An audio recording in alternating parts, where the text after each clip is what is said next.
Halo, bersama saya Yusuf Parna dari Rumah Pemberdayaan CU. Pada kesempatan kali ini saya ingin menyampaikan mengenai 4 perspektif di dalam pembuatan suatu rencana kerja. Ya, 4 perspektif itu adalah yang pertama, perspektif keuangan. Ya. Kemudian yang kedua, perspektif anggota atau pelanggan. Yang ketiga, perspektif internal business process. Dan yang keempat adalah perspektif learning and growth atau pembelajaran dan pertumbuhan. Terkait sama 4 perspektif ini, kalau suatu organisasi itu ingin membuat suatu rencana kerja, nah itu baik di organisasi bisnis ataupun sosial, 4 perspektif dalam rencana itu tentu yang pertama adalah terkait dengan perspektif keuangan. Ya, jadi organisasi ini harus jelas target untuk keuangan itu seperti apa. Ya, misalnya mau omsetnya berapa, mau pendapatannya berapa, dan sebagainya terkait parameter-parameter keuangan. Nah, itu di dalam rencana disebutkan dulu terkait sama keuangan itu. Ya, jadi target-target yang berkaitan dengan keuangan itu harus dituliskan. Ya. Nah, kalau kemudian parameter ataupun perspektif keuangan ini sudah selesai, apa saja yang ingin dicapai. Nah, hal yang kedua tentu terkait sama pelanggan, customer ataupun kalau di CU itu namanya anggota. Ya. Nah, misalnya kalau dari sisi pelanggan ataupun anggota, yang pertama tentu harus ada parameter terkait dengan kepuasan pelanggan.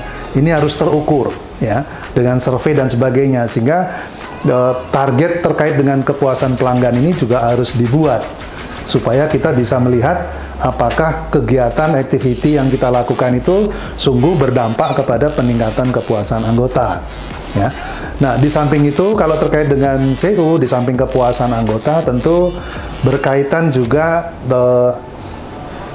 terkait dengan pendidikan anggota yang perlu diberikan supaya simpanannya meningkat, supaya usahanya meningkat. Itu pendidikan apa saja yang perlu diberikan kepada anggota.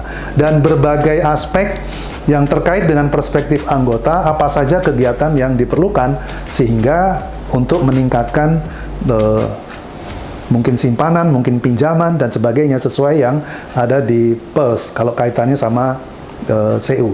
Jadi itu terkait dengan perspektif anggota. Nah, berikutnya untuk mendukung kepada perspektif anggota, lalu muncul ada perspektif yang disebut untuk internal business process. Ya. Jadi bisnis internal itu seperti apa? Nah, dalam hal ini adalah kegiatan dari organisasi. Misalnya kalau di CU itu ada bagian kredit, ada bagian keuangan, ada bagian pemasaran. Nah, masing-masing harus melakukan apa? Ya, harus melakukan apa sehingga bisa mendukung tercapainya perspektif anggota.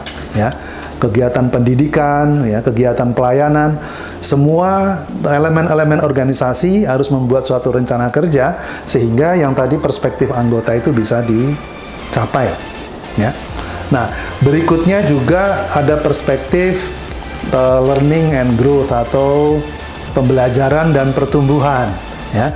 Untuk bisa menjalankan perspektif yang tadi internal business process itu, maka semua yang melakukan kegiatan itu kan tentu membutuhkan suatu peningkatan skill, suatu peningkatan kemampuan, ya, peningkatan motivasi, ya. Nah, ini tentu harus dilakukan pembelajaran apa yang diperlukan sehingga kompetensinya meningkat. Dengan adanya peningkatan kompetensi, lalu kemudian bisa melakukan internal business process. Jadi skill dari orangnya harus meningkat, lalu bisa melakukan internal business process yang baik. Dari internal business process yang baik itu lalu kemudian bisa meningkatkan kegiatan-kegiatan yang terkait perspektif pelanggan ataupun anggota.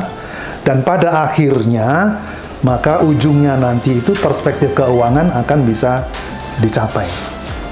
Jadi itu penjelasan terkait dengan 4 perspektif yang akan digunakan pada pembuatan suatu perencanaan baik di CU ataupun di organisasi ataupun di perusahaan. Demikian 4 perspektif yang diperlukan dalam membuat rencana kerja. Sampai jumpa lagi di Rumah Pemberdayaan CU berikutnya. Salam pemberdayaan.